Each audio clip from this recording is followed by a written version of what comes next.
பொள்ளாச்சி வழக்கில் குற்றவாளிகளை பாதுகாத்தது அதிமுக ஆட்சி என்று தூத்துக்குடியில் திமுக எம்பி கனிமொழி குற்றம் சாட்டியுள்ளார்.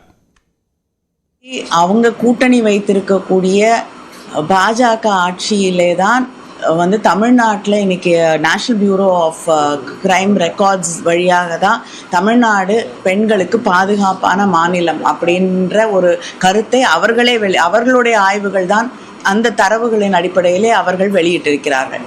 அதனால் தமிழ்நாடு இன்று பாதுகாப்பான ஒரு மாநிலமாகத்தான் இருக்கிறது. பெண்களுக்கும் சரி, குற்றங்கள் அப்படிங்கிற கணக்கெடுத்து கொண்டாலும் மிக குறைவாக இருக்கக்கூடிய பாதுகாப்பான மாநிலங்களிலே தமிழ்நாடு ஒன்றாக இருக்கக்கூடிய நாம் நிலையை பார்க்கிறோம். அதுக்காக குற்றங்கள் நடைபெறுவதே இல்லை என்று நான் சொல்ல வரவில்லை, நடைபெறக்கூடாது.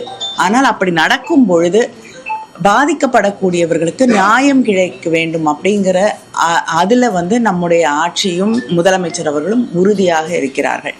இன்னைக்கு யார் தலை குனிந்து நிற்கிறார்கள், யாரெல்லாம் இவங்க பாதுகாக்கணும்னு நினைச்சாங்களோ, அதிமுகவும் இன்று பேசக்கூடிய எடப்பாடி அவர்களும் யாரை பாதுகாக்க வேண்டும், அவங்களுடைய கட்சியிலே பொறுப்பிலே பதவியிலே இருந்தவர்களை பாதுகாக்க வேண்டும் என்று நினைத்தார்களோ, இன்னைக்கு அவங்களுக்கு தண்டனை வழங்கப்பட்டிருக்கிறது. ஆயுள் முழுவதும் அவர்களுக்கு தண்டனை என்ற அந்த தீர்ப்பு வழங்கப்பட்டிருக்கிறது.